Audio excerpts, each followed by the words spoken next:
Could you imagine this Lagavulin with a bit of Nesquik in it? Some pink Nesquik.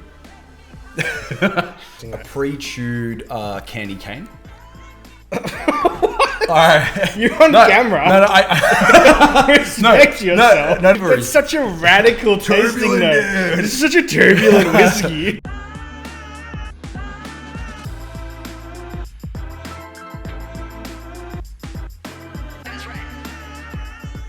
Hey, I'm 𝙍𝙖𝙞𝙨𝙚 from 𝙬𝙤𝙪𝙧. Welcome to the channel again, guys. If you've been here before, I'm so grateful to have you back. If you're new here, this is 𝙬𝙪𝙧. Today I'm sitting with Josh McMullen. He's the owner, founder, and head distiller over at McMullen Distilleries, who is in the process of opening up a business here in Lilydale, Victoria, Australia. Closer and closer every day, I swear. I feel like we got our glasses in, we're getting painting going this weekend, we're getting set up. The still so set we up. can have you got people the Glen in. cans coming in as We've well. got the still set up, we've got the Glen cans in.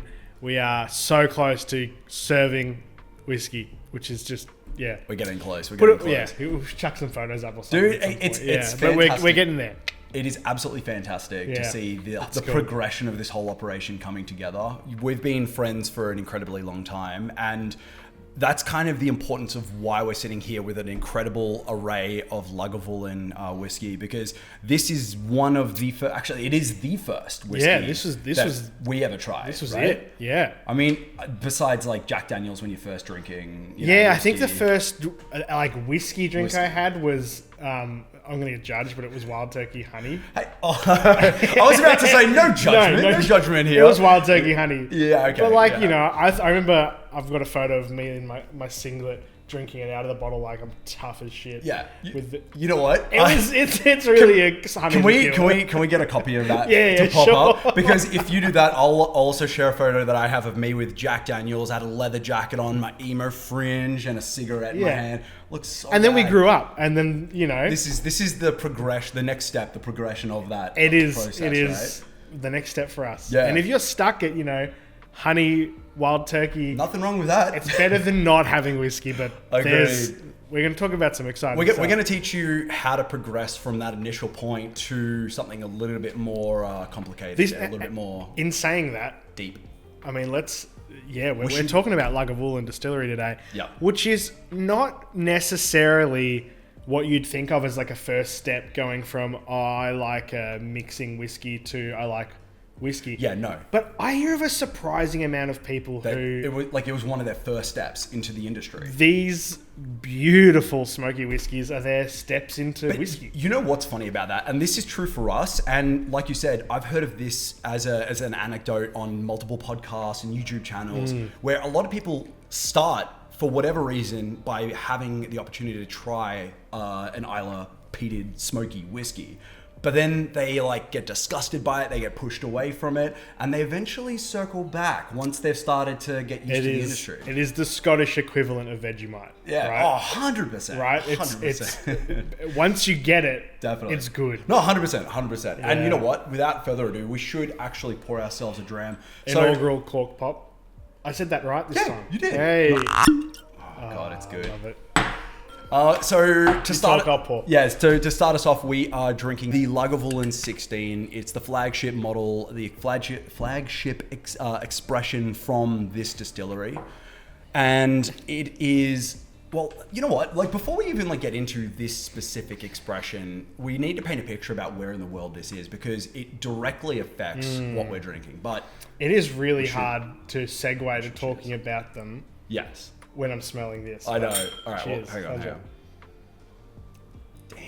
Lagavulin is on the island of Islay. Yes. We did a Brooklady episode a couple of weeks back. Yep. Also I'll pin that up in the top here because it's definitely worth watching because it gives you a good understanding of another Islay distillery. We talk a little bit more in depth about that.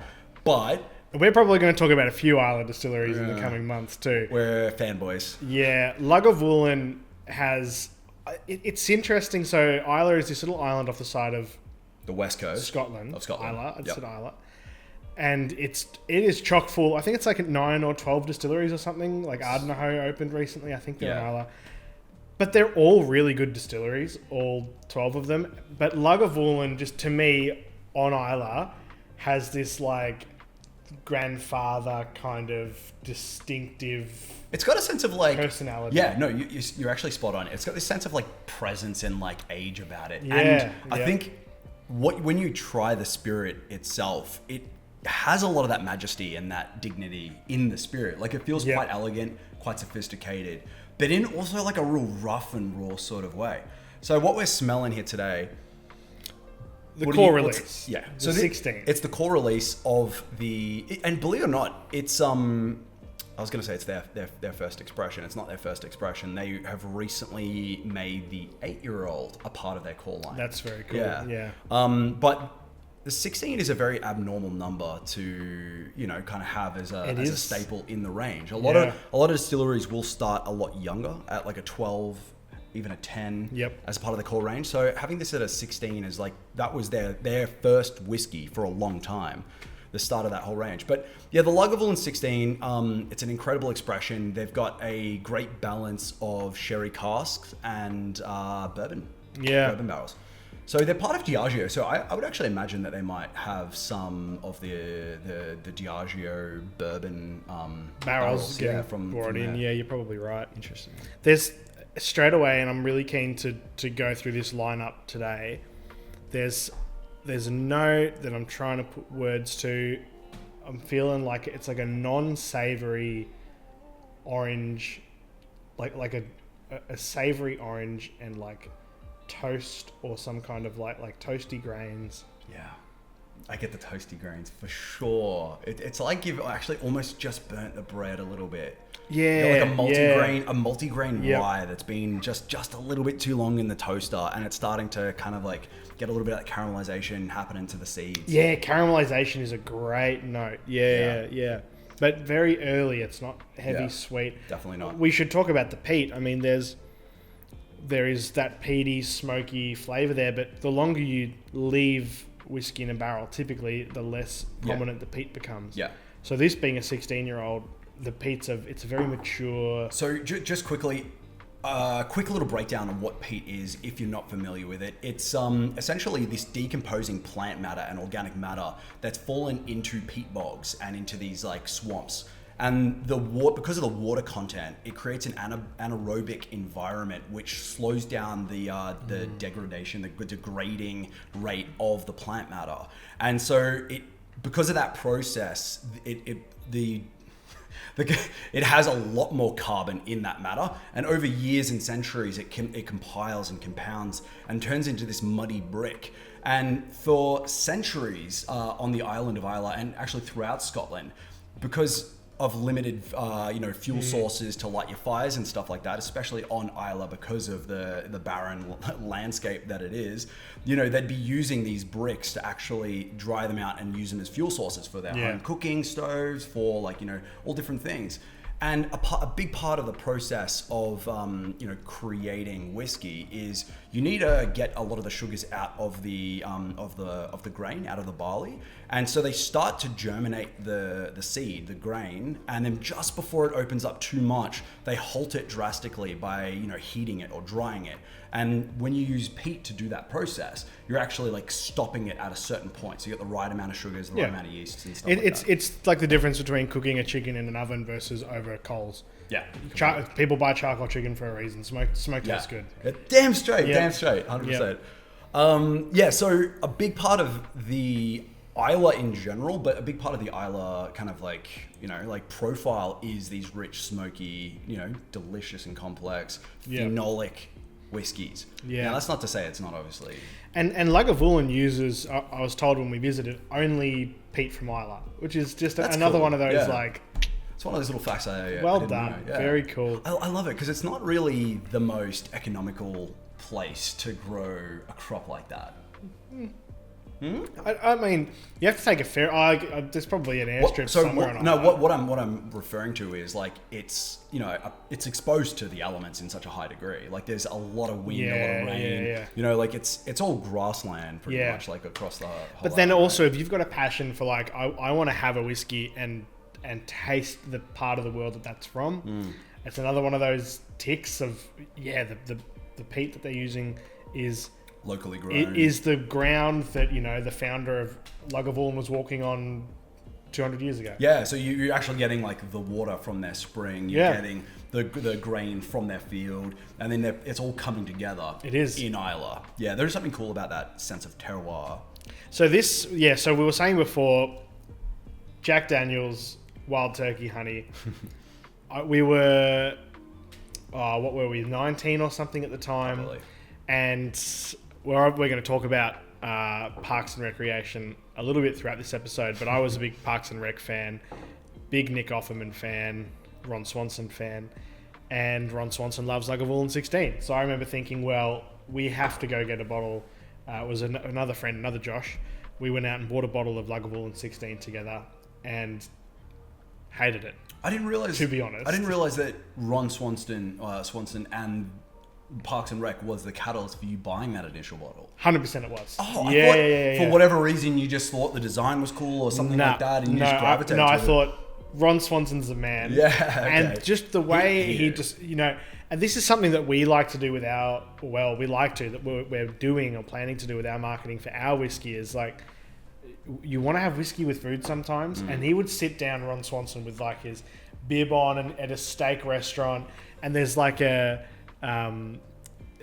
a steak restaurant in the show that he really likes. It's like Mulligan's or something, and he sits down. He's got a picture of the steak, and he goes, "The steak, porterhouse or something, medium rare. The whiskey, Lagavulin 16. The woman next to me, my ex-wife Tammy, she's a bitch." And it was just just blokey garbage, but it's impressionable. The Lagavulin, yeah, totally. You're like, you know what? I got to try this Lagavulin 16. 100%. So we went out and bought a bottle. Didn't like it because if you're new to whiskey, it's smoky. It was disgusting. We were kids, and you're trying this product, and it's like as a kid, 19, as a kid, that's a child, right? You'd spent so much money on the bottle that it was like, I'm gonna like this. So I remember pouring it and being like, come on, man, find something that you like in this. And I served it to you guys, and you're like, this is just a campfire in a glass. Yeah. And it is. But I started to unironically enjoy it. And I found for me, that was such a gateway into whiskey, because it was like, I don't like using these words. I thought if I can learn to like this, I can like any whiskey. Yeah. But that makes it sound like this is some garbage smoke bomb. It's not. But it's in the framework of the context here, like I can understand that. It made every other whiskey after that didn't feel so heavy and peaty and awful. It was like, I can drink this. And after a couple of years, I came back to the Lagavulin 16, and I'm like, holy crap, yeah, this is good stuff. Gorgeous dram. And it really is. It really is. This was a gateway. So what are you getting out of the glass? So on the nose, as you mentioned, there's a bit of that toasty grain note, which I love that. I think that's a really good analysis. There is a bit of that orange citrusiness, but it's coming to me as a bit of like a bitter oil, like bitter orange. Yeah, bitter oil. I kind of like that note. And I think it might even just be like a textural thing that I'm experiencing, but there is that kind of astringency. I also get the note of like, let's say like a weekend morning. I'm putting you in this scenario, so go with me on this one. Where are we? Saturday morning, autumn. You're going out to like a winter market out in the farmland somewhere. I see the stalls. You're walking towards the stalls. You're walking over like wet agricultural kind of pasture area. Okay, why is the market in that place? This is where it is in this scenario. Okay, keep going. It doesn't have to be a market. You're going somewhere and you're walking on mud. I was literally visualizing it. I'm stepping in like puddles. The taste/smell that I'm getting is like petrichor. Yep. And that's the fresh rain kind of bitumen, on the ground taste. Yeah. And then the nice agricultural kind of grass, mud, a little bit herbaceous, herby, nothing too. Just that smell where you're like the taste is like, I don't have to worry about anything. Yeah, and I'm out of the city. 100%. I'm away from that hustle and bustle. It feels like you're in an environment that's open and lots of air coming through. Like, I know this is probably a little cliche, but I do feel like it's camping in a glass, because there's that beautiful gift of smoke that comes at you, but then there's so much like fresh air. You know what? Camping on the seaside. As I'm talking, I've got a bit of a saline taste in my mouth. So I think there is definitely a bit of a salty quality to it as well. One of my favorite Lagavulin experiences, and you're going to like how I weave this into a segue, was my wife and I were on the island of Islay for our anniversary. So honeymoon, that's the one. We were there for our honeymoon the day of my birthday. So I had written into the booking notes to Lagavulin, big fan, love you guys. I'm coming down. You inspired us to start a distillery. Yeah. Also, it's our honeymoon. Also, it's my birthday.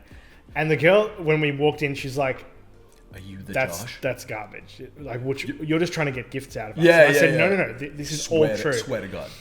And so that day, Nick Offerman actually happened to be at Lagavulin filming the commercial for this rum cask, which we'll get to. We're about to go into the Offerman editions here. Looking forward to it. And we bought a smaller, like 220-something ml bottle of Lagavulin 16, and it was the best birthday ever. We sat out the back of the Lagavulin distillery on the bay. There's a seal out on the rock. Yeah, I've heard that they just come and up I to just, the pier. I just drank the whole thing. Damn. And it was so nice to drink a whiskey, not like, ooh, wow. I was just drinking it, and agreed. You know, is just awesome. Yeah, Like, and not being like, oh, I'm gonna save this glass. Like, I'm actually just sitting here. I'm just gonna drink till my heart's content. Yeah. Just I'm not trying to pick up every flavour note. I'm just enjoying. I'm just enjoying. It's more about a moment, isn't it? It's about the kind of environment. You know what? I'm with you. And although my memories aren't as special as yours, but every time I go camping, I love to bring a bottle. And while I'm sitting there by the fire, it's the same kind of thing. I'm not sitting there trying to like find a note. I'm just sitting there drinking whiskey. And there's something about just that as an extension to the moment. It takes you to your happy place. It does. Lagavulin It does. 16. Now I know if you're an outdoory person. Yeah, I mean, of course. Yeah, I don't know. If your thing is getting your nails done in Brunswick, maybe. That would be pretty Did wild. the salon burn down? Because maybe. Now, I know that was a beautifully crafted segue to make an organic transition to the next one. However, I was listening to a podcast the other day, and one of the Can I open it while you talk? No, not yet. So one of the former distillers, I think it was. Like, forgive me. I'll see if I can put it in the notes below. But he was saying he loves to put his Lagavulin 16 into the freezer because it's something about what it does to the phenols is like out of this world. So get your 16 glass back. Oh yeah, I was gonna say we're doing that right now. Do you have a frozen? Bro, what? So I know that was a beautiful transition, but that is cool. This is an old whiskey something. What's the name of that? Whiskey Loot? Whiskey Loot glass, but I filled up with Lagavulin. Shout out Whiskey Loot. Yeah, shout out Whiskey Loot. Right. How cool is this? So I'm curious to see if they get any like cloudiness or flocking, because apparently I don't know. I think chill filter. So flocking, I might be talking garbage here, but you've got oil and kind of heavy compounds in a whiskey, and so when you cool it down this much, they'll condense, and it is a little bit cloudy. It is a little bit crystally. This is unexpected. Yeah, well, cool. I was gonna tell you, but I'm like, it's probably even better if I just like leave it as a bit of a surprise. Oh, it's very fruity and apricotty now. Yeah, apricot. Totally jam, different notes. 100%. But it still has a bit of that toast underneath, so it's like literally like putting apricot on some toast. It's such a comfort dram, isn't it? Damn. Okay. Yeah. Cheers.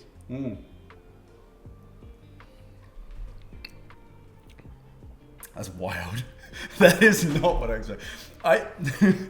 For me, it's kind of weird to drink a whiskey that cold because I'm used to drinking it warm. It's not just that cold. If you put ice in whiskey, you're diluting it. Yeah, but there's no dilution here. What is this? This is wild.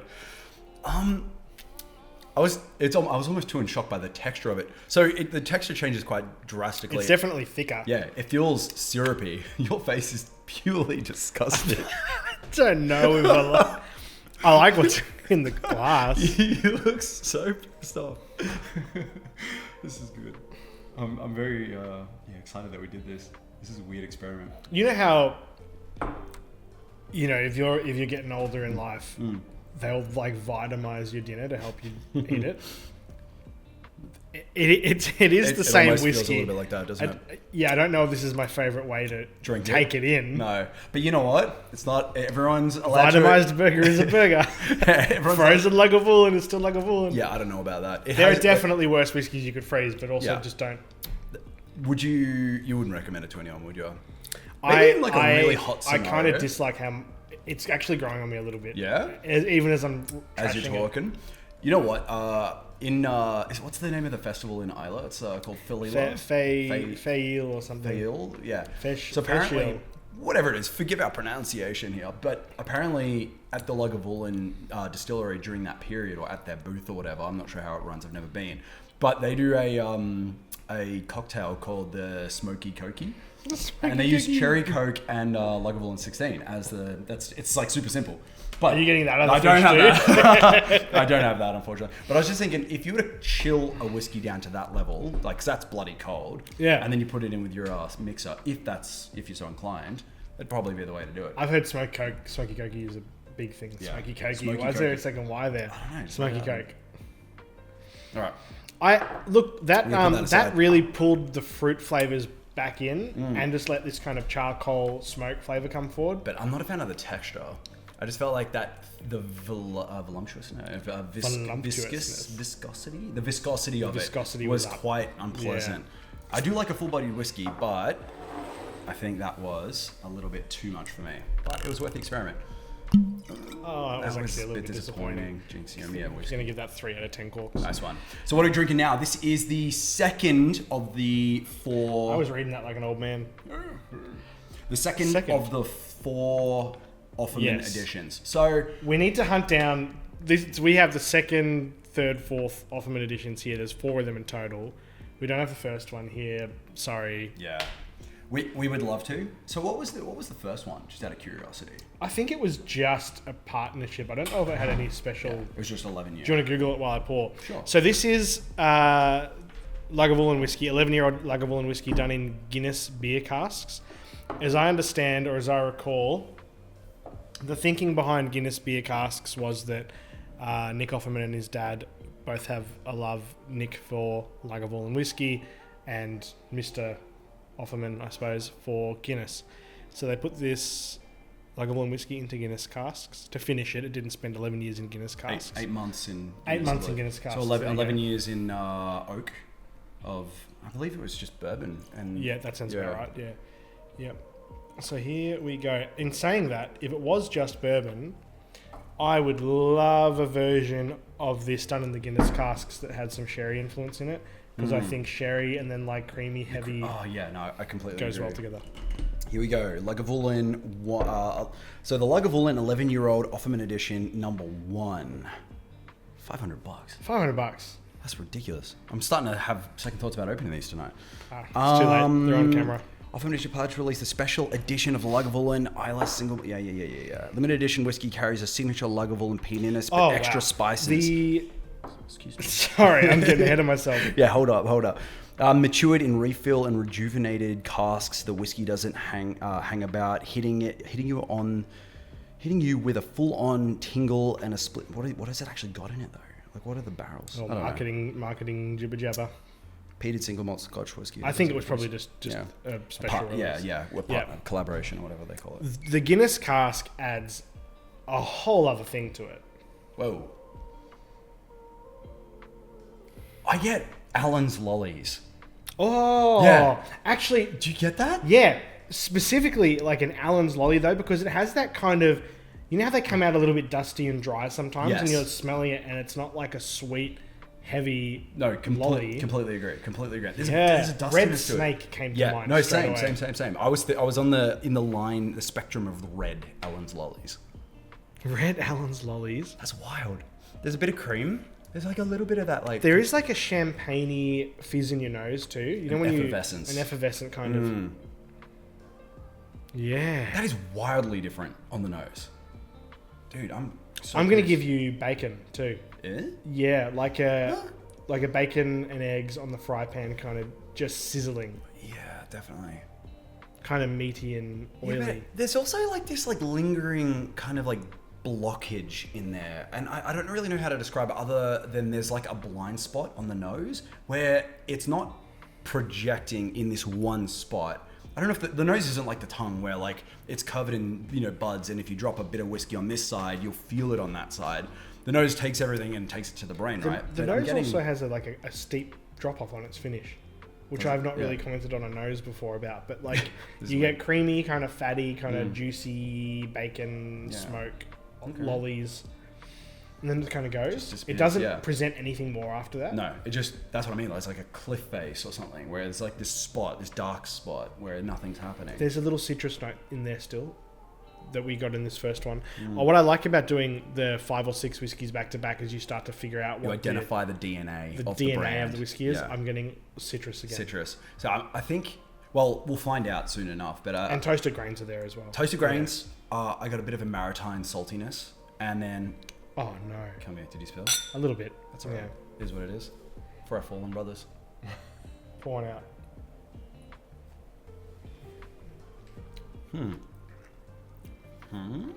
The Guinness cask almost takes as much as it gives. To me, that isn't just a pure. No, actually, I'm starting to regret that as I'm saying it. The finish is quite interesting. There's bourbon in there for sure. I think a lot of the barrels in there are bourbon. We're getting tons of those beautiful baking spices. There's a lovely toasted oak note that just kind of rides through the center. And then there's this like soft blanket of cream at the back. But it's at the front of the palate, but it comes closer to the finish in terms of like when in the timeline of the taste. Yeah, cream is the word. I was trying to not say cream because I know people say Guinness stout casks give you creamy whiskies, but it's definitely cream. It's definitely. But it's all right. Well, then let's contextualize the cream. For me, it's like thick. What do you call it? Like the cream that you put on a pudding. I had. It's like that.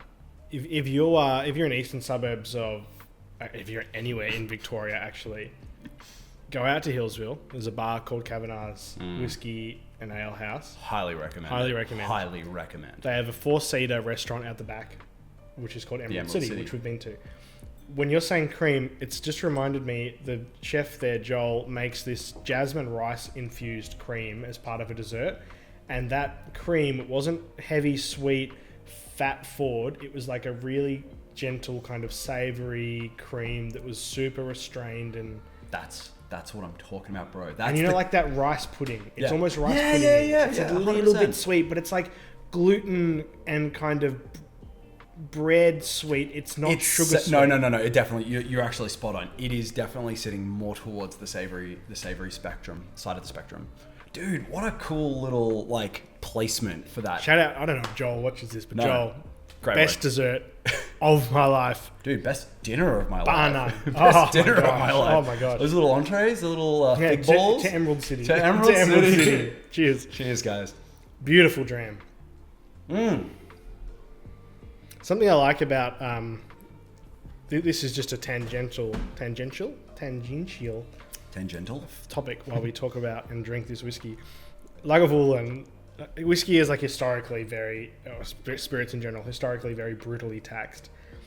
And they used to avoid paying taxes, allegedly. I don't know, do we need a little disclaimer? We can put a little... This is what they say. We're not experts, so please don't take everything we say with a grain of salt. Don't come after us.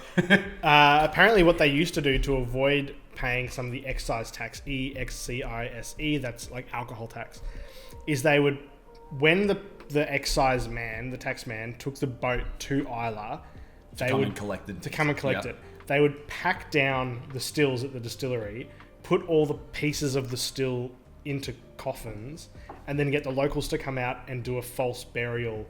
Do you reckon they like paid them in whiskey? Like, I mean, they must have done something. If I had a distillery around the corner, which I do now, thank you for coming. Yeah. And they were like, "Hey, we need to hide our stuff. Like, can you help us out? We'll give you whiskey." I'd be like, "Yeah, bro." If you're Lagavulin, right? Yeah. Let's say, in today's terms, you were saving $500,000 a year in excise tax because you were able to hide some of your equipment. That's pretty juicy. Why don't you put 50 grand of that into a little party for the people who help you out? Not even that. And like you would build such a loyal community who are like... Damn straight. But you've also got the chance of having like people snitch you out, you know? Like it's but snitches get stitches, you know? we do not condone violence. You know what? I love that story, but... I also think about the practicality of dismantling a still and hiding it in coffins. They were new back then. It probably wasn't a big still. True. You give us a couple people, we could have our still packed up in an hour and a half. Yeah, but yours is built into these giant rings. So I'm just trying to think, you could break it down into these like cylindrical components. Oh, actually, it would not fit in a coffin. Even the base of that thing. Yeah. Now that I'm thinking about this practically, they don't do it in panels. You're not putting this... Unless back in the day there were like just panels that had been riveted together. But you know our first still that we were working on, that was taller and narrower. It was. And you could probably hide that in bits and You could probably hide that in some coffins. This is a weird line of thought, but I love it. But yeah, you know what? The Offerman edition is absolutely fantastic. I believe that it's actually elevated the 16. Like it's a more We've had this discussion before, you and I about I do remember. Is the Offerman edition better or worse than the 16? I think it adds a bit of... For me, it's the 16. Yeah, the 16 is better. It is. Yeah. So what about the 16 is better? So much of that is bias, just because I drink the 16 memory, and I'm back on the beach on Islay with my wife, honeymoon, just best day of my life. So you know what? That's part of it. Can't take that away from you. And I completely, that's what I get. That's lovely. That's lovely. So for me, I don't have a wife, and I don't have those memories. So for me, I think the 11 it maybe lacks a little bit of depth, not necessarily. Like there's still depth to it, but I think the creaminess does just create this like beautiful integration between multiple different elements. Like it feels there's the sweetness, but it's not overly sweet. There's this savory note, but it's not too dry or too savory. Yeah. And then the smoke just kind of weaves it all together. It feels like this lovely harmony, a symphony of all these elements. 16 is still bloody beautiful. I would not fault it. In all of that, to me, where the flavor drops off and where it could continue, is what sherry would do. Yes. If you had that, and I'd love to get Should we drop a couple. Drop some. Well, what if we just pull apart one of our barrels, like a sherry barrel, and just chop up a bit of the stave and leak it in there, just a bit of cherry stave in one of these for a bit. That would be because I think that would just give. It's already got the restrained, not so sweet cream and all these other flavors going on. If you took all that smoky, savory fun and just added the kind of meaty, fruity note that a sherry cask can give, I think that would be one of the best whiskies I've ever had. One of the best whiskies you've ever had. That's a big statement. If you built that one out a little bit more, because the finish on that, so the flavor develops and it's exciting, and then you get that kind of savory cream, and for me that's the last note before it's like, catch you later. Well, no, I hear you. So for me, it rides out. You've got this lovely spike of smoke and like the woody notes at the start. It falls and it levels out to a plateau of like creamy smokiness. And then it does fall off pretty steadily at the tail. There's a bit of like a bitterness, a tartness at the end as well, which I think would be the finish is probably where it's like lacking. But if we're comparing 16 to the Guinness, currently I think the Guinness probably has just a little bit more to offer. Interesting. The fruit would be like the fruit from the sherry would be a nice touch. I completely agree with that. But you know what? I didn't bring my water and my pipette, but why don't we just drop... Are you mixing them? Yeah, so I got a couple of drops of the 16, which has sherry in it. Just going to let that sit and marinate for a little bit. Remind me maybe after we get past one of these guys. Do you want to do the honours of opening the rum cask? I would love to. So this is actually... So forgive us, guys. We've kind of jumped the gun a little bit here and mixed ours around. So this is the second out of the 4 Offerman editions released. Following that, we're actually jumping. This one is meant to be over this side. So this is the Caribbean rum cask. It was released in 2024. Yeah. Yeah. 4.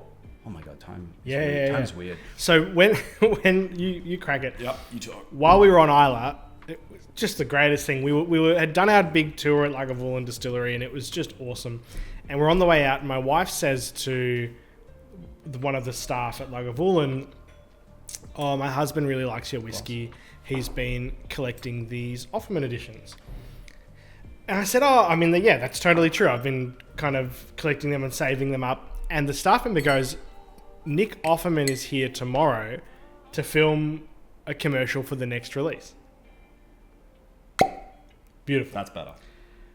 So we cancelled our plans the next day, and we came back to Lagavulin Distillery, and I'm not going to say we met Nick Offerman because that was a stretch, but we stalked him around the distillery.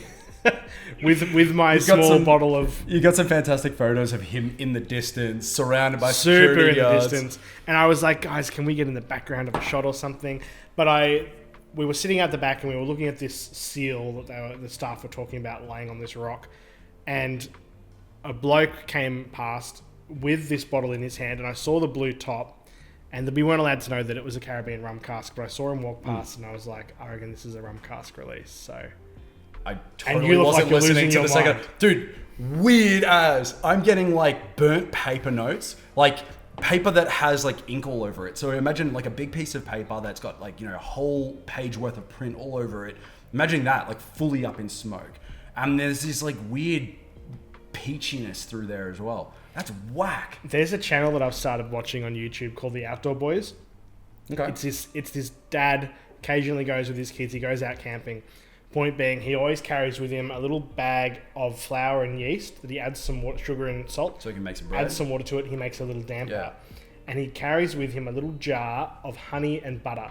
And so he cooks the flour on the charcoal. Yep. And then he'll put the honey and butter in the charcoal and it'll warm up, and then he pours it all over the damper. Whoa. I'm getting charcoal. Dude.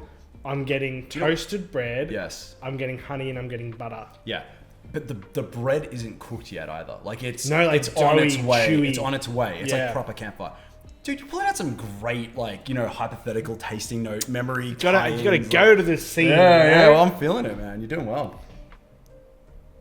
Honey and butter. Burnt toffee. I'm getting like, not even toffee, but it's like, you know, the old school candies that they make where they like stretch it out and they fold it. Yeah. I'm getting like that, like proper sugar that's been like completely... This is on our list of, not this, but a peated rum cask is on our core range of whiskies that we want to produce at McMullen Distillery, because smoke and rum are just meant... It's a beach bonfire. It's meant to go together. Damn straight. Dude, this nose is wild. I'm really enjoying it.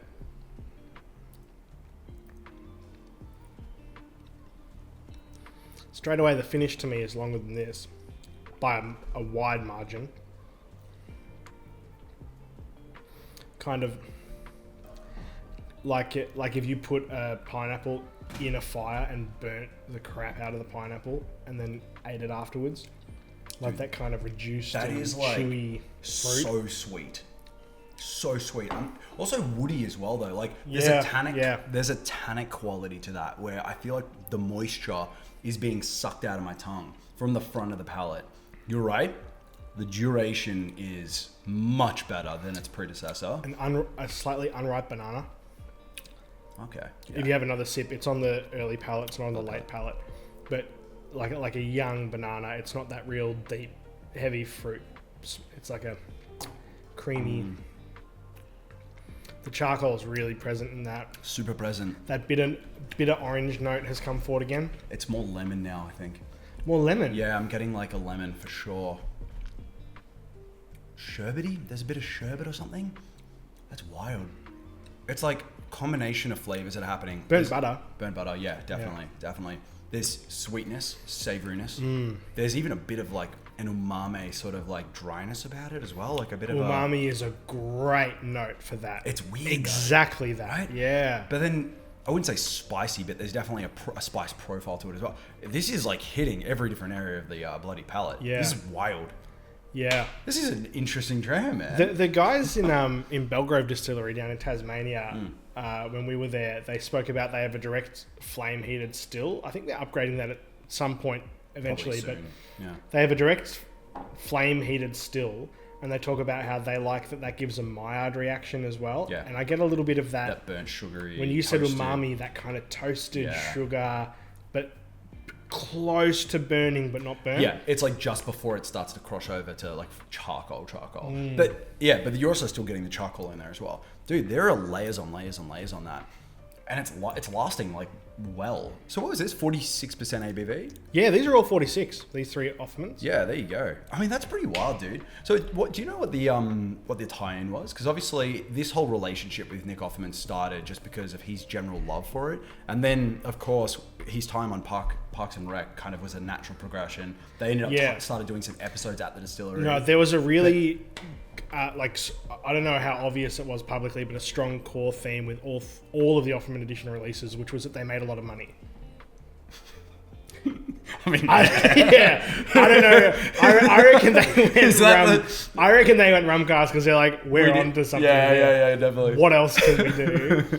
In the commercial, fair enough. He's like, my love for adventure and my love for Lagavulin whiskey comes together with this adventurous rum. I don't know. You know what? You're probably I don't right. care. It tastes good. Yeah, 100%. And you know what? This distillery is one that is steeped in tradition. They started in 1816, so they've been around forever, and they've got a recipe that has upheld this. It's stood the test of time, and people look to it as an example for a proper Islay Scotch. Yeah, and it's actually one of the, what do they call it? The classic malts. It's part of the 𝙬𝙧𝙧 range of classic Scotches. It's immortalized as that, and then it's sometimes a little bit not boring, but it can be hard to kind of break the mold of we're known for being this traditional, authentic, dignified distillery. So it's kind of like probably a great outlet for them to get a little bit crazy and a little wild, and I think it's a nice place to express that.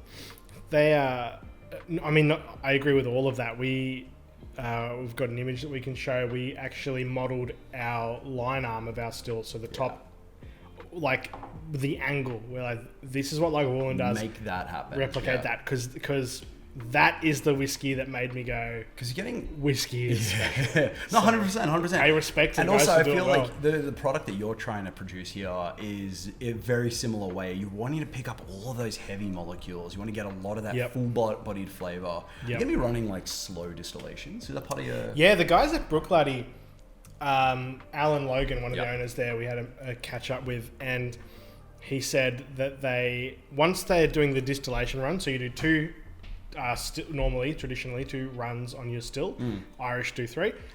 The first one is you're taking your fermented wash and getting the alcohol out of it, and that's just hot and heavy, get as much alcohol out of it as you can. The second run is when you're actually capturing the alcohol that's going to go into the barrels that will become whiskey. It essentially is whiskey. It just needs to age. It's new make. It's new make. Yeah.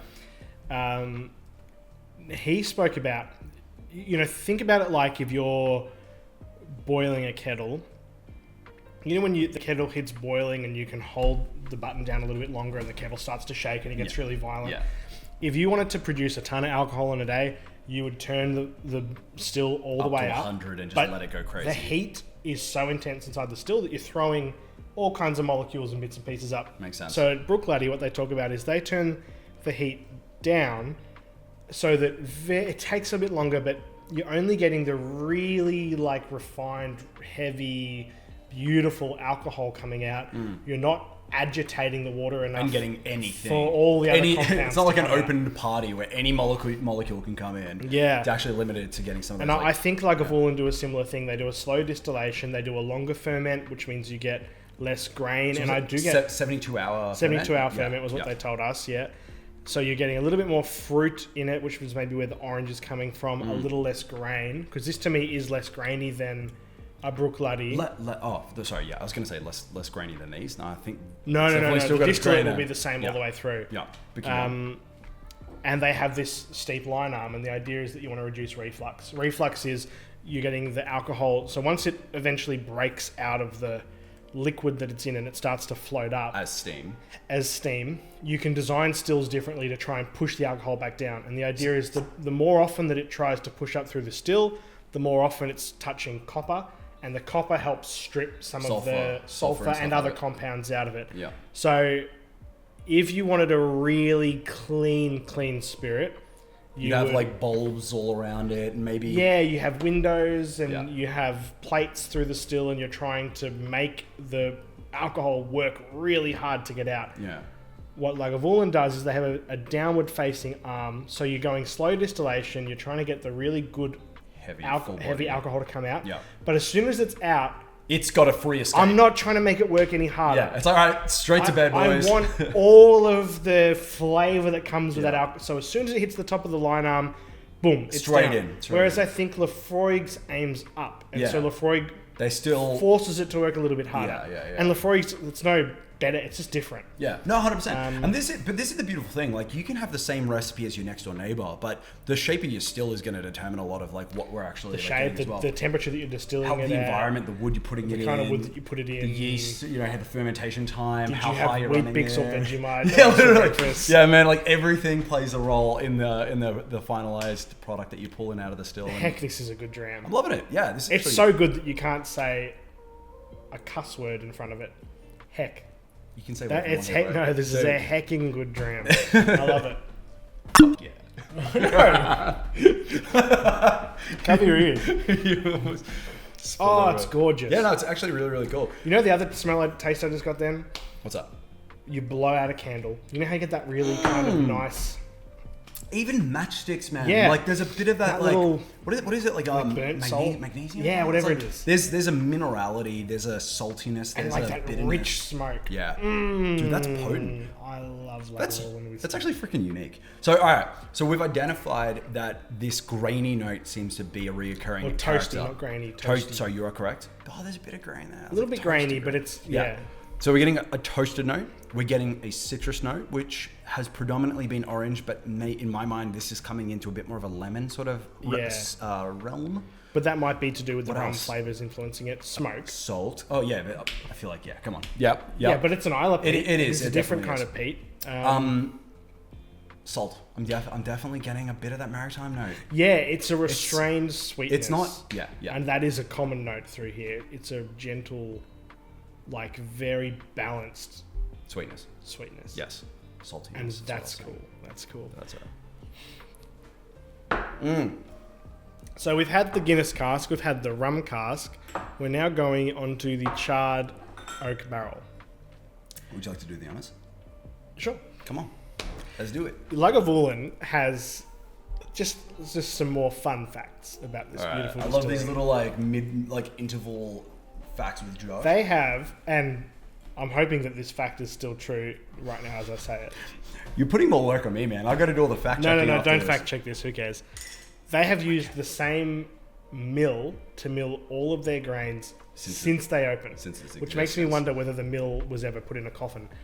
Probably not, because you'd say it was for like cow feed. Yeah. I feel like that's a little less incriminating. But they would also have to have some cows around, right? Oh, they do. Or some sheep or something like that. Yeah. They're down southern part of the island. And but if you're Lagavulin and you're pretending you don't have a distillery when the taxman arrives, but they're like, hey, bro, we noticed that you've got this giant... Yeah, but like it's on their property though, right? They would have to get invested in some sheep for their story. They're just across the road from paddocks. Yeah, fair enough. Okay. Like a little Scottish stone fence. Sheep or cows? I don't know. I think it was just a peat marsh, honestly. Now. Pay attention to your livestock. No, but they would use it as a peat farm now, so the livestock is off it. Do they actually? I'm pretty sure they do. That's cool. I don't know if it's actually across from them, but that's interesting. I don't think there was any livestock on it when we were there. I guess we're gonna have to go back and just check all these things. I'm gonna take you. Yeah, 100%. Business trip. Yeah, 100%. Ooh, that was airy. It had like a nice kind of. It was a gassy pop. Excuse me.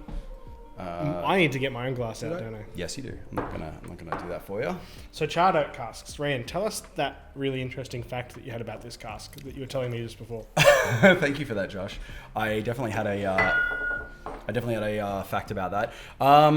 Actually, no. All I've got for you is this is an 11-year-old Offerman edition Lagavulin, primarily bourbon barrels, and it is finished in no, I don't think it's.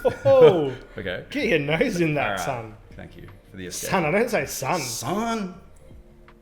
Oh, that's super cool. What I'm interested, before you say anything, what I'm interested in finding out is, I'm told, not told, it makes sense. If you heavily char a barrel, the charcoal in the wood that you've created will help filter some of the sugars out when the whiskey's expanding and contracting out of the wood. So if you put a sweeter whiskey into a heavily charred barrel, it won't pick up smoke flavor necessarily. It'll pick up charcoal, which your brain's going to think is smoke, but it's kind of different. Yeah, it is definitely. And it's going to take out some of the sweeter notes. So I'm interested to see when we get to this. It should be dry. It should be tannic. Yeah. but maybe not tannic, but dry, and it should be less sweet. So you reckon we're going to get a good That's what I'm expecting. And I don't know if I've had this one before, so that's what I'm expecting. Well, you haven't had this before? I think this is going to be, and I'm not just saying this because the front of the bottle says it, I think this is going to be dry, charcoaly, and I think that some of the toasted notes we're going to have had before are going to come forward, and I think the orange citrus note might drop back into something more like a wood syrup. That's my pre-guess. Dude, that's a very accurate pre-guess. I don't know. That's my pre-guess. Did you say wood syrup? Yeah, because I think you're going to lose the fruity fructose notes. Yeah. And I think you're still going to have a sweet characteristic of the new make, but I think the charcoal is going to make it a little bit more natural, a little less fruit. That's my pre-guess. Dude, you're on fire tonight with the guesses. This is unbelievable.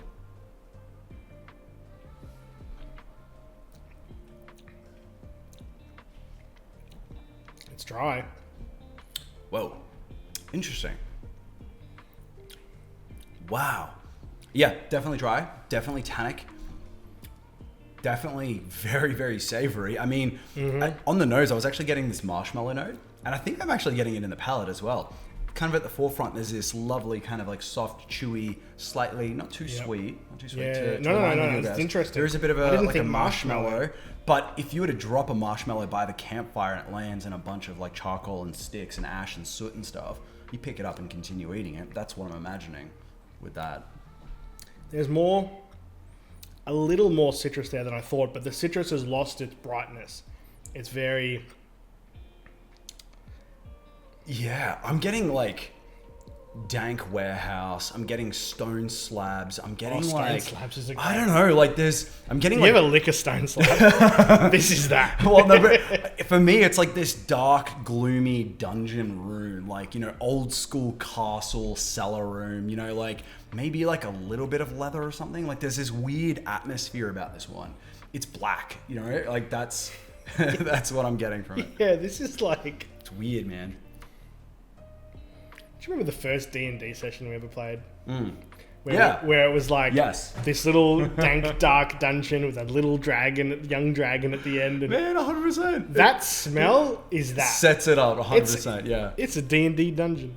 Dude, 100%. You know what? This is probably what they drink in I don't know, like... Probably, and it does smell a little bit like it's sat in a dank cellar and it's gotten old and it's lost its...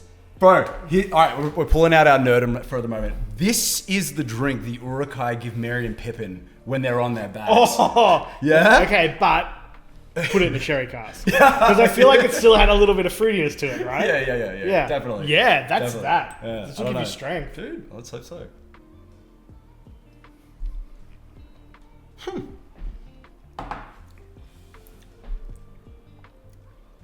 So do you find that toasted note is still there for you?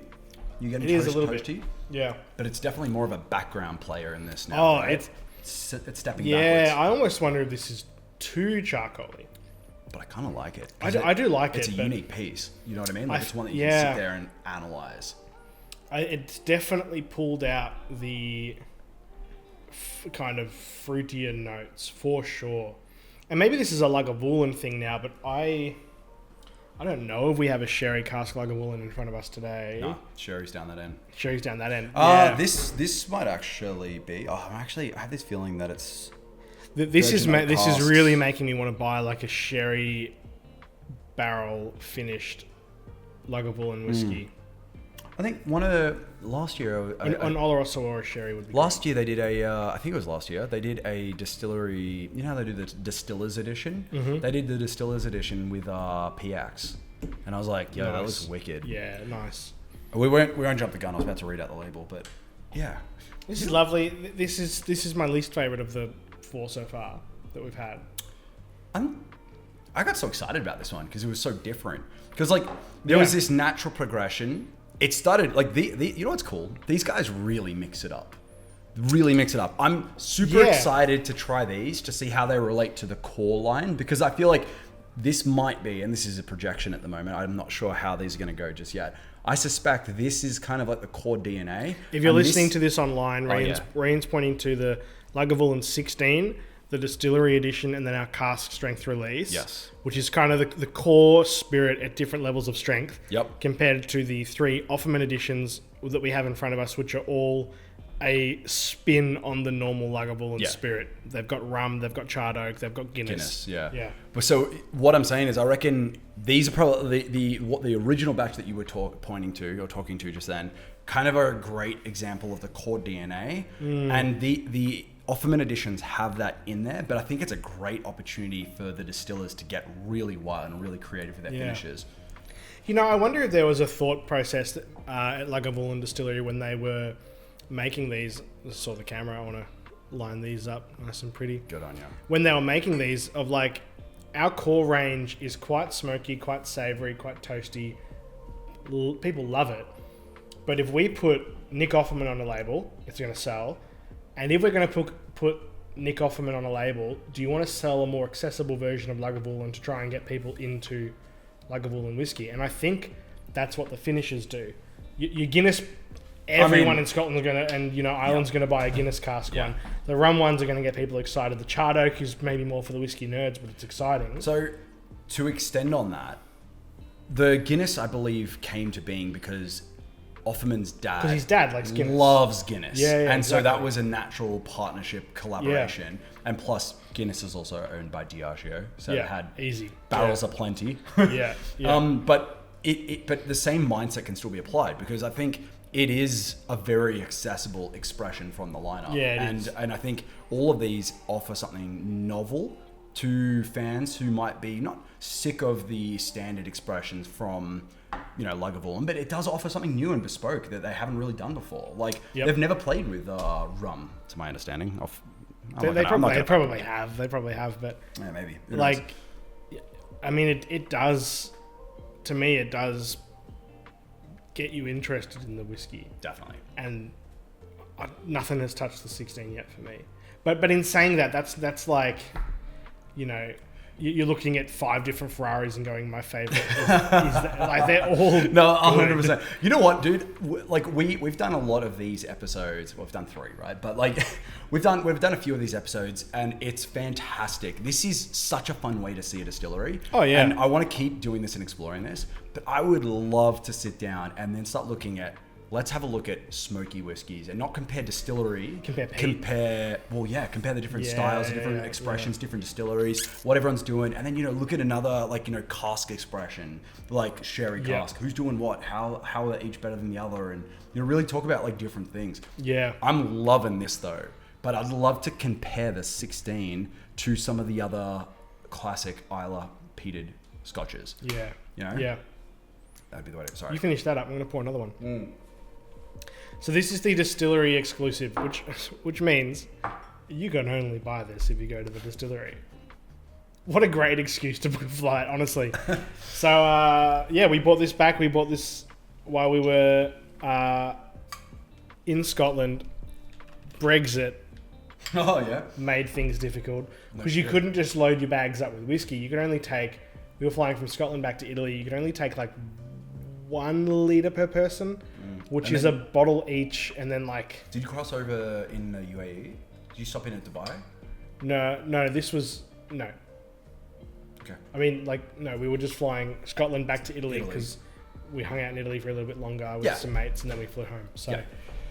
But then did you have to go stop in the Middle East on the way through? I don't know. Why? But no, we didn't leave the airport. Oh yeah, fair. Yep. All good. I know this is a special bottle to you. Special bottle. The cork pop really didn't do much. It even has the UK logo on the back. It's kind of cool.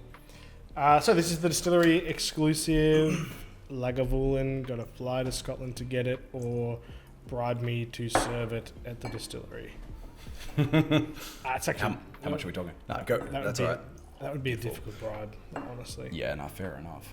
Well, thank you for sharing, because I know this is a very special expression for you. So, do you want to tell us a little bit about this? And I'd love you to tell the guys a little bit more about your trip to Scotland. Matured in ex-bourbon and heavily charred American oak casks. Whoa! Again, I want a sherry version. This is 56.5%, so it's a little bit dialed up. In Scotland, the weather is cooler, which means the water evaporates around the same rate as the alcohol, which means that when you put a barrel you barrel your whiskey at around 60 something %, the proof, so the alcohol percentage will go down over time because water is coming out. Whereas in a hotter climate, the alcohol comes out faster. Did you say this was a single cask? No. No? I'm almost certain it's not a single cask. That would be tricky. I don't think so. That's interesting. Yeah. I'm just bringing up my notes actually from while I was at Lagavulin Distillery. So Islay Peat 𝙍𝙖𝙞𝙪 is their water source. Batch number 1. Their mill has been running forever. They got to talk about their ferments. It's absolutely beautiful. You know what we had that was interesting while we were there? On that, just to round out that topic about the proof down over time, they have a 26-year-old Lagavulin that we tried. Yes. And you know when you know, it's like meeting your heroes and it's never as good as you think. It was good? Insane. Really? Insane. And you know how sometimes like when you're in a place, it can sometimes make things even better? Was it the place or was it, do you reckon the spirit really was? No, the spirit was very good. Like actually very good. Right, and okay.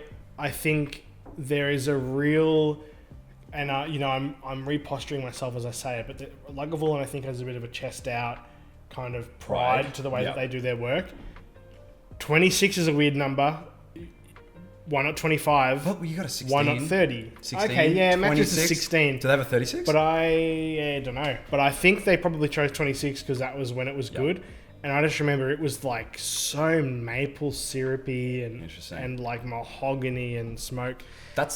They also had a mezcal cask finish. I've heard about this. Lagavulin that we tried that was like... Was that good? Yeah, everything that we tried was good. I mean, it's hard. It wasn't better necessarily as other things, but that's cool.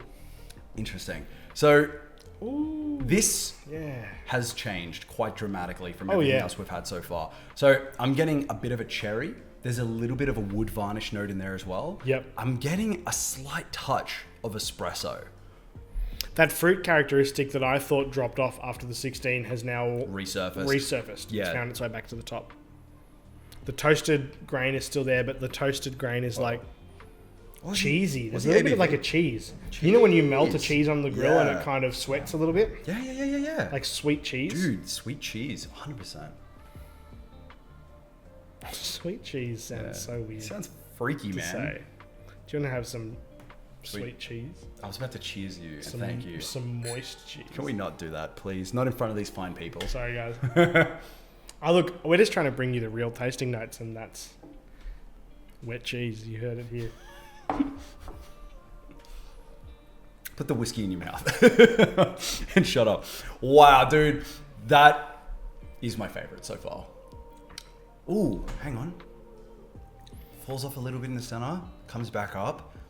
That's you didn't know it's back in spades. In spades. 100%. It's cool though. That's turbulent. Like it is. Oh, turbulent. Dude, because it's like the flavor is such a radical tasting note. It's such a turbulent whiskey. No, but I mean, there's like it is so much going on, and it kind of peaks, and there's this burst of flavor, and then it dips and recedes and lets you kind of breathe for a second before it like rises up again. Turbulent. Yeah, it has a bit going on. I mean, cigarette ash, I'm getting. Oh, okay.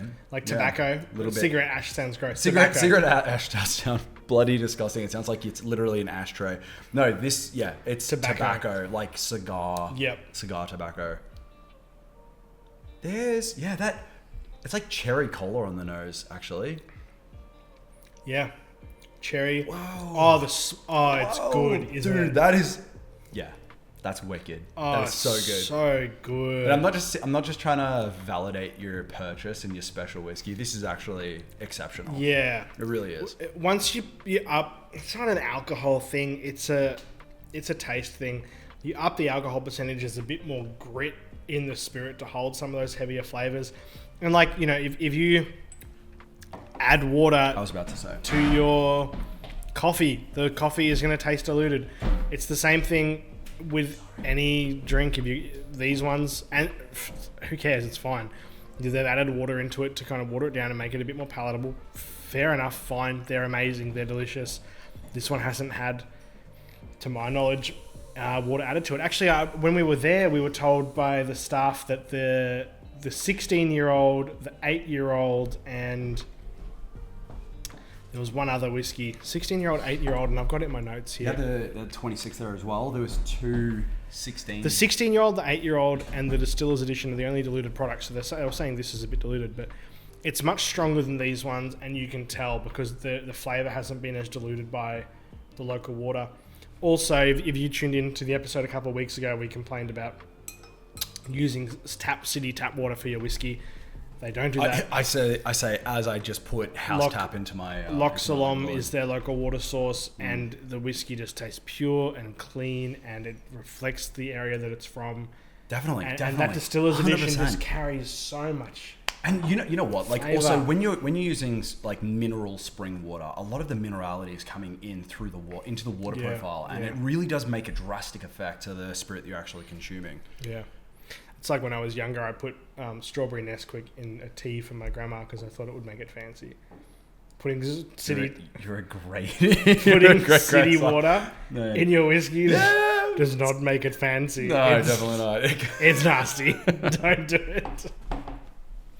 Could you imagine this Lagavulin with a bit of Nesquik in it? Some pink Nesquik? I've got it in the freezer. Joke's on you. Oh, it's so good. I don't want to just groan on camera about how good it is, but it is really good. You need to add a little bit of water. Do I? Something changes. So the frequency of that turbulence that I was talking about before, where it goes like up and down into these slow bursts, it's now the ridges are closer together, so it's like just really prickly. Like there's like sherbet, sour fireworks going out all over your mouth. Imagine, like the popping candy. It's giving me a sensation like that, where it's just like it's way more effervescent. There's a lot going on. Yeah, on the nose there. It's like drinking bubbly, man. Yeah.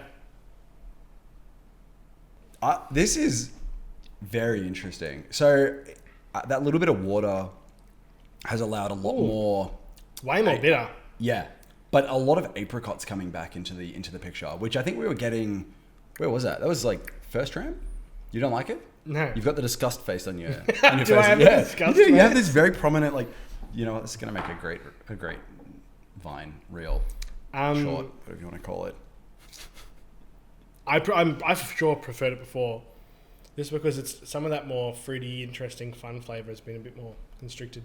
We lost a lot. Uh-oh. Whoa. That is wild. Not a fan? That really ruined it for you, didn't it? You know what's weird? I don't like it now. Actually dislike it. What? That's weird.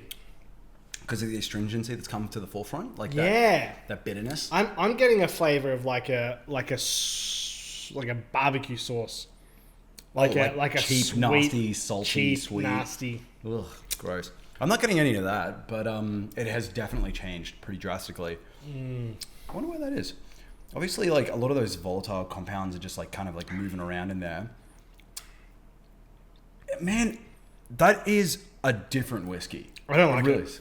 Oh, shame. I'm still enjoying it. You're actually actively. I actually don't like that. Wow. No, I feel. You know what? I feel like this was pretty remarkable. I really enjoyed this. I'm sorry that we ruined it with a little bit of water for you. I still thought it actually had a little bit of merit, but that's okay. I was going to defend like ruined is no. Now I've actually stemmed glasses. Look how fancy we are for our last whiskey. I've got a lot of Glen cans, right, for like your average Joe, but I ran out of the generic Glen cans, and so we're resorting to some fancy stemmed ones. We just bought like 150 of these things for the distillery. How much did they cost you, by the way? Just out of curiosity. It was like $700. Oh, sorry, viewers. Let me just. Please. Oh. What a pop. That was weird. It just felt right in the moment. Thank you for subjecting me to that. You're strange. It's a Friday night. About $700 worth of glass. Tonight we're enjoying a lovely Lagavulin 𝙍𝙖𝙥𝙚 special release. This one is 12 years old, aged in... from a combination of virgin oak casks and our smokiest Reserves. Virgin oak casks is going to be interesting. Interesting. We bought this bottle. I bought this bottle for Rian. I don't know if I bought the bottle for you. It was payment for a weekend away early on. Context. Yeah. We did a marketing weekend retreat. It was a business weekend. All business. All business. And a little bit of play. Went early on when we were like, okay, we're going to do this distillery. Well, let's figure out what we're doing, where we position ourselves. Yeah. And we did a very strictly business meeting for a weekend down by the beach. It was super romantic. We went out for Italian. I didn't have you on payroll, so it was like we walked into a bottle shop and I saw this bottle and you liked the bottle and I was like, okay. And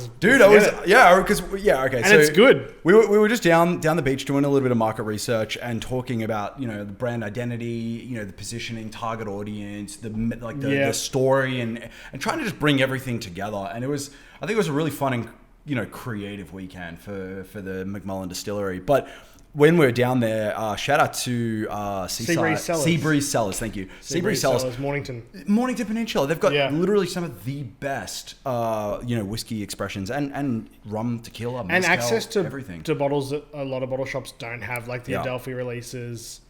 Which just had a new drop. Looking forward to that bottle arriving. Yeah. No, it wasn't Kelly. Blarethol. It was like a 11 or 13-year-old Blarethol. Yeah. So every year, obviously, I'm not sure if we actually specifically mentioned this, but Lagavulin is a part of the Diageo portfolio. So they're a conglomerate, like a master company that has acquired all of these distilleries and breweries and businesses within that kind of space around the world. So they've got an incredible portfolio of brands everybody's familiar with. We've got Guinness, you've got Lagavulin, you've got Johnny Walker, we've got everything, like so much. And every single year they do an annual seasonal. It's an annual special release. Yeah. And I believe they're all cask strength. This one certainly is. This one for sure. Yeah. Probably is, yeah. It is. So, 11? So firstly, this is the 2022 special release. Lagavulin aged 12 years, natural cask strength. So this is the cask strength in which it is drawn from the barrel without any dilution. So pretty cool. So I'm not trying to teach you. I'm just trying to explain to the audience. I feel like you said it and then you redefined what I said, like circular definition. Yeah. Well, we're at the end of 6 drams. We are at the end of 6 drams. So here we go. Can we just also note the color difference on this one? I just thought that too. Yeah, partially because these bottles are colored, but do you get a subtle green undertone to that? Like very subtle, but it's like apple skin. Or the core. I'll give you an apple juice, but a watered down apple juice. Well, I'm thinking the core of an apple. You cut it open, it's white, a little tint of yellow with a subtle green undertone. The dried grass on the hills out the way here. Yeah. At the end of summer. A little bit green, mostly kind of barley colour. Great. Oh, I really like Lagavulin whiskies.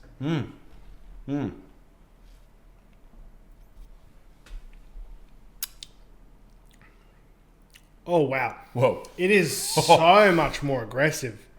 Holy shit. That's different. It's virgin oak. Yeah. No, it is. So we're getting a lot more spice. Yeah. Caramel, vanilla. It is definitely tapping into that timber in such a strong way. Because if you're using a bourbon barrel, bourbon has been in the barrel, and bourbon takes out some of the heavier wood spice flavors, which is why bourbon is normally caramelly, spicy, woody, peppery. So this is just virgin oak casks. Yeah. So you're getting the raw, all of the molecules from the timber, from the wood. Yeah, it's a Scottish whiskey in the same cask a bourbon would go into. It's a virgin oak cask. A virgin bourbon. It's charred, isn't it? It said it was charred. Yeah. How cool is that? Combination of virgin oak casks. No, it didn't say charred. Combination of virgin oak casks and our smokiest reserves. I wonder what that means. Do they just have so they've obviously blended it from their own stock. They've got a selection of really smoky casks. Yeah, they must and then they've got a few barrels or 100 barrels, whatever it is, of this virgin oak that they've used for their distillate. Wow, that is wicked.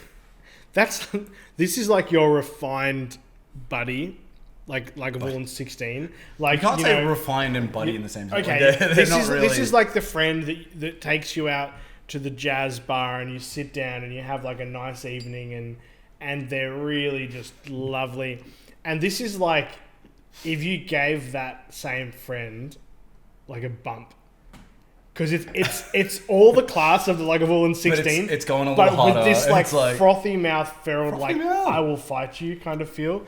It's got so much like character, prickle and character to it. 100%. I'm getting like, as you mentioned, all of those wood notes are there. There's this beautiful vanilla note, which is like almost like a vanilla custard or cream that's been like whipped and frothed and stuff. But yum. I do, and I know I'm not just projecting this from the comment about the apple skins or the apple juice. I am getting apple in there. Do you see that? Apple skin, because it's like a bitter apple. It's Yes. I'll give you apple skin. Give me apple skins, please. Petroleum is not a note that I pick up. No, but burnt toffee again. Actually, that kind of just came in reverse. Let's try and get weird. All right. We have a lot of similar tasting notes recently. Okay. What's the weirdest? Give me a tasting note you haven't given me before. An actual one that I'm picking up. Yeah, right now. Let's find a new tasting note. A pre-chewed candy cane. All right. You're on camera. No, I respect yourself. No. You asked this, bro. No, but in all honesty, there's this subtle like menthol mintiness in there as well. But it feels like it's a little bit kind of soggy, a little bit watered down. And then my mind automatically associated with like, if you've just been slobbing on a candy cane for a while, you sit it down because your mouth is just sick of sucking on that thing. Weird comment, I know. But then you put it back in your mouth and you're like, it's a little cold, it's a little fresh. Man. It's a legitimate note, but... Yeah. You asked, right? You give me something then. Sorry, I should have qualified. Give me a good tasting note.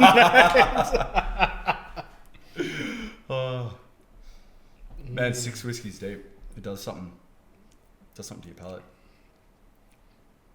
Ooh. Okay, I got another one for you. Imagine putting a PU leather shoe on a barbecue. So you're getting the actual this is a no. The leather kind of starts melting into like the grill, and there's like this combination of like burnt charcoal, metallic embers, and like that plasticky melting. Oh, bro, let's end the episode there. That's yeah. That's a great note. Fantastic. All right, there we go. Happy days. Oh, now I feel like I need to like find a. You got something.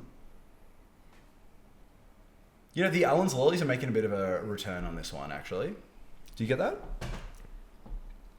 I'm sticking to my candy cane note. I shit you not. It's a legitimate note. I'm getting eucalyptus. I think I've given eucalyptus as a note. Eucalyptus lollies, though. I'm actually, you know those like... I'm getting the leaf. The actual leaf itself. So it's quite fresh and herbal. Yeah, but like... Have you ever eaten just like bitter eucalyptus leaf? Do I look like a koala? I'm not eating leaves like that. I know. I'm a vegan, but I'm not that much. Expand your tasting notes. Oh yeah. I don't recall ever actually eating a eucalyptus leaf, but I imagine it would be quite dry. Should we go out and just? We can pause and come back. I'm imagining the flavor of biting into eucalyptus leaf. It's dry. It's bitter. It's heavy. Because we've gotten bitter notes before, but it's got a little bit of like. This is better than pre-chewed candy cane. You know what? All the toasted grain notes are still there. They are. The way to circle back to normality. Let's come back down to earth. Yeah. The citrus is a little bit behind in this one. Yeah, no, it's actually fallen off a little bit. No, the citrus is there, but it's candified. Candified? It's sugar encrusted. It's now sweet. It's now like, saturated in some kind of like partially glucose. Digested kind of. Partially like if you chewed like a candy cane or something, the citrus is kind of gone. You can't take it back there. Legitimately, candied lemon. I'm getting the candied lemon. Like that is a legitimate note. Is that maybe for us the characteristic for Lagavulin? Is it's citrus. It's generally orange citrus, but it's a spectrum of citrus. Yep, but it can diverge to lemon, but citrus in the orange side. It's savoury. Yep. And even the sweet is very restrained. Yep. It's smoke but like not. It's not Ardbeg. No, Laphroaig smoke. it doesn't have the same iodine medicinal like kind of like quality to it. It's is definitely really more like true mineral, quality gentle smoke and campfirey. Like campfirey. you got charcoal. You've got like soot. It's very like dusty and airy. Dry, citrusy, not super sweet, smoky, and then like dark toasted, not black toasted grains, but over toasted grain. Yeah, I think we've summarized it. That's fantastic. I think that's what I would call. No, completely agree. So, out of the lineup, like what's been one of the standout bottles for you? You keep going back to the 16. Now that we've made it up this side, is that still the case? That's a tough one. If I was sitting down with a whiskey nerd and I wanted to have a discussion, I might lean into the Distillery exclusive because I think the higher proof just gives you a little bit more to play with and talk about. In saying that, 9 times out of 10, I'd probably grab the 16. Okay. I've got a couple of other questions for you. Which one of these throws you straight back to the Distillery? 16. The 16, 100%. 100%. Okay. Which, if you were to designate a season to, 4. So you got four seasons. You can choose 4 bottles to designate to one of those seasons. Which one is which season for you? Just out of curiosity. Ooh, okay. Tough one. Summer is the rum. Beachy, fun, fruity, interesting. Summer goes into autumn. Autumn, I'm going to do the 16 because it's a little bit cool weather, but it's not. It's just full of character. And I find autumn is just full of the sun. It's not too hot. It's not too cold. It's lovely. The leaves are turning yellow. It's full of character. Summer, autumn, winter. Winter, I would probably go for the. I wouldn't go for the Charred Oak because I don't love the Charred Oak. Maybe the Distillery exclusive in the winter. Yeah. Because it's still got all the smoky stuff, but it's like a little bit more complex. Bit more complex. You can dig into it while snuggled up in the blanket in front of the fire. And then spring. Oh, winter might be the Guinness cask too, though, because it's very fatty and kind of creamy. And then I think spring we come down here because it's just vibrant and bright and colourful. For me, that's spring. That's summer, so I'm with you on that. Okay, we're but then blind. I think where I was differing was, I was thinking, we got autumn and spring, don't we? Yeah. Oh man. No, sorry. That's spring. That's summer. Summer. We got winter and autumn. You know what? No, sorry. I was a little bit different to you. That's my autumn. That's my autumn. That's my winter. That's my spring. Oh shit! Now I don't have a good summer one. I think. You know what? This is too tough for me. Summer. Yeah. Autumn. Yeah. Either of these two for winter. Winter and then spring. You know and what? Just Vide if you want a charcoal Lagavulin. You know what? Despite, because I know it wasn't your favorite. I don't even know if it was. We need to talk about what we're doing for people viewing online. Viewing online for people listening online. Yeah, I'm sorry. We're gonna have to just. You're gonna have to just feel what we were feeling in that moment. I think. Okay, so we were talking about the Lagavulin 𝙍𝙖𝙪 2022 special Virgin release. oak casks full of vanilla and bright flavours. That is our spring expression. Agreed. Done. Spring. Locked and loaded. Then for summer, we're going for the Offerman edition Caribbean rum cask, lovely fruity, rum, tropical, summer, tropical, beautiful, mangoes, pineapples, fun. Winter, there's a debate between the Offerman edition Guinness expression, and then there is also the Distillery exclusive. Distillery exclusive is higher proof. It's more full on flavour. It's a bit cozier, but the Guinness cask has that fatty, creamy, wintry Soft, kind of juiciness. Yeah. I'm gonna lean the Guinness cask if I'm honest. Okay. Yeah. And then the other one is autumn. Which, if we're not... I thought the 16. If we're not doing the 16, we're putting the Distillery exclusive back into the lineup. Yeah, and so the Charred Oak is... You know what? I'm not giving this enough attention. I liked this. I really did like this. I think it was a really fun expression. And there was something about the smoke which was quintessentially different to anything else we had tried thus far. And I think that is in itself pretty special because it really did have a massive You got to line them all up, eh? Well, you got me into that now. Got to get that thumbnail. Yeah. All right, fantastic. You know what, dude? This was a lot of fun. This is a distillery that was at the beginning of our journey down the whiskey rabbit hole. And I think it's really cool to see how far we've come in terms of the collection that we've accumulated. It's so cool to see you have some great anecdotes and some memories that are deeply connected with this range and with a couple of these expressions as well. And I'm glad that we finally had the chance to crack open some of my editions because they've just been gathering dust on my shelf. So super excited. There's no one else I'd rather be doing it with. So thank you so much for coming out today. I have actually finished that one. Finished. That's all right. And guys, if you've stuck around this long, we greatly appreciate all of that time that you've put into this. We are so grateful to have you here. And if you get a chance, keep your eye on McMullen Distillery social media because there's a lot happening. Yeah, we're so close to getting you guys in for tastings. So big things are on the horizon. So keep your eyes peeled. But thank you so much for stopping by, and may your days be as full as your glass. Thanks. Thank you. Catch you.